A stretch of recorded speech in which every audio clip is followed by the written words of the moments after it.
Can you retire with $750,000 in assets? Well, a lot of people do it with that much or less. So let's walk through a case study to see how this might look. And in the process, we'll look at a couple of planning ideas on how we can improve the chances of success and maybe how traditional calculators don't necessarily take all of these strategies into account. And by the end of the video, we'll also look at how this person might be able to retire a little bit earlier because life is short, tomorrow's not guaranteed.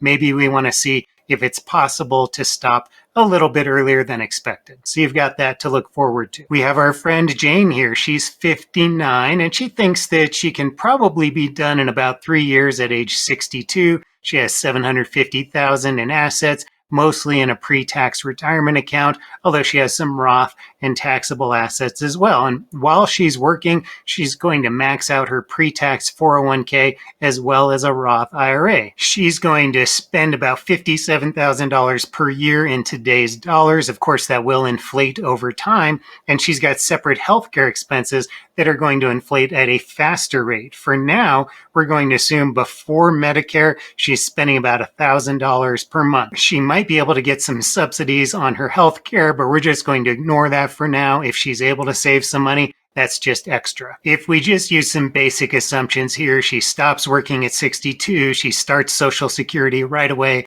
the odds of success look to be about 66%. And of course, what that means is if you take 1,000 different scenarios of possible outcomes during her retirement life, you line them up in order from best to worst, then 66% of the time, she ends up with money left in her accounts. Now, either way, she would still get her Social Security or pension if she ran out of assets, but 66% of the time, she's got assets left. Now, she's probably not going to have the very best outcome, nor is she likely to have the very worst outcome. It might be something in the middle. Of course, the median is the one that is right in the middle when you line them up in order from best to worst. Who knows if she'll get that? But the point is, her chances are decent, but not great. Fortunately, we can look at some alternatives here and possibly improve her chances. I always like to look at these cash flows with clients because this is where the light bulb typically goes on and they can see if this is really realistic. So they can start by saying, yeah, here's what my income looks like.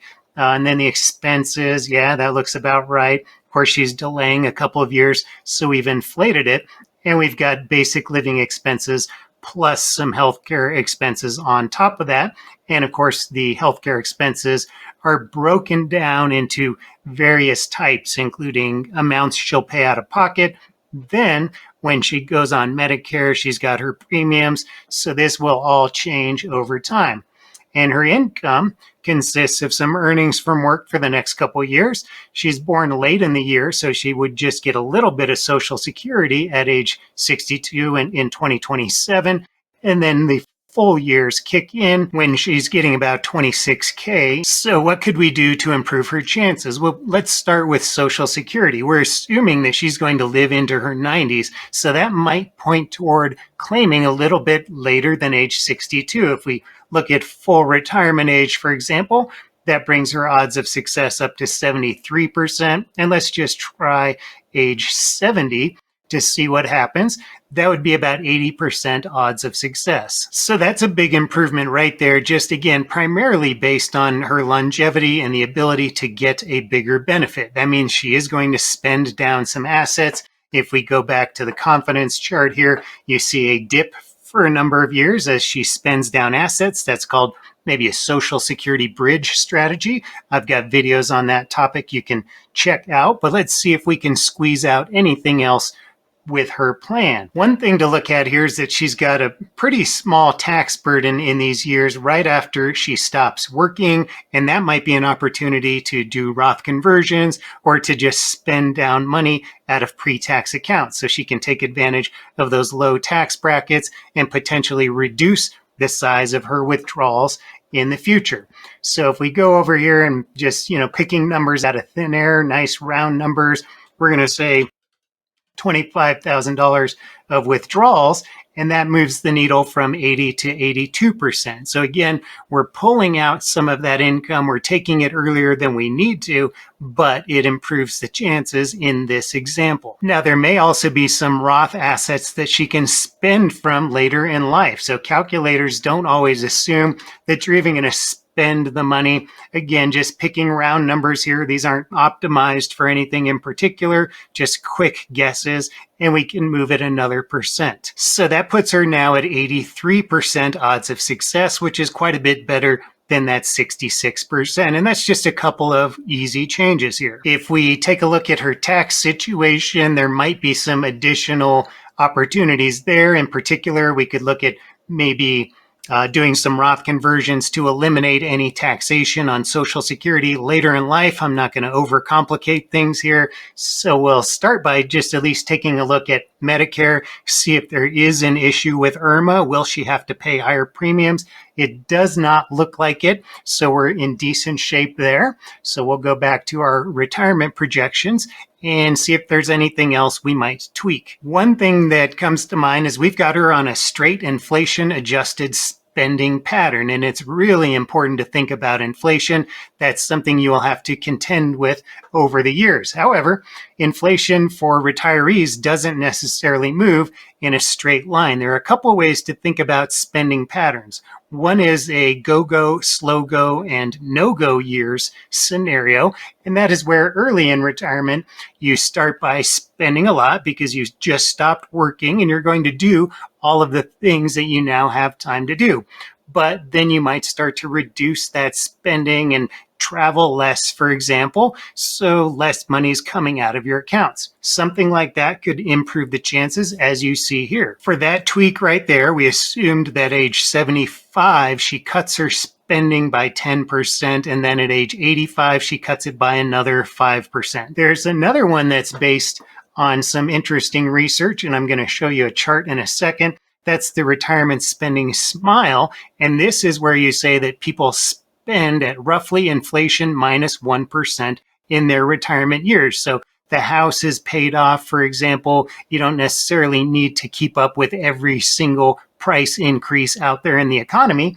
And if we look at that, this would further improve her chances of success. Here's an example of actual spending data from actual households, and it doesn't necessarily show the smile research, but it shows a single slice that illustrates the smile, so that you can see people around age 60 to 64 have higher spending levels than those in their late 70s and 80s. But at some point, those healthcare issues and those costs start to increase, causing this smile-shaped curve coming up the other side. You might not believe in the retirement spending smile, or you might not want to count on it, or you might not believe in the stages of retirement. This is really something that Jane will have to decide, but it brings up the question, if she's at 99% probability of success, is she going to be working too long? Could she possibly stop or taper back, for example? By the way, I'm Justin Pritchard, and I help people plan for retirement and invest for the future. And in the description below, you're going to find some general retirement planning resources, things that really everybody needs to know. I think you'll find that very helpful. A couple of things to think about. We have not included long-term care costs, so maybe she wants to reserve assets for that.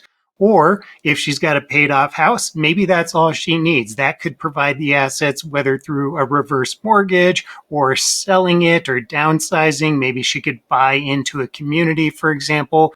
That might provide the assets she needs if she needs long-term care. Jane is curious in this case. Well, what if I just retire next year? Because again, she's 59 now. If she can call it quits at 60, how do things look?